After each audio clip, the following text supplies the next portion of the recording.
Hi guys, naanami diri sa Mount Kitanglad no.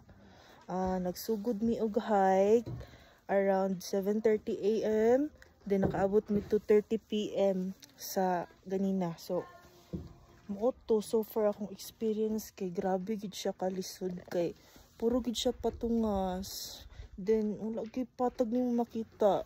So kung gusto ninyo mga kuma-challenge bitaw gid mo, so try gid mo diri sa Mount Kitanglad ug hike no.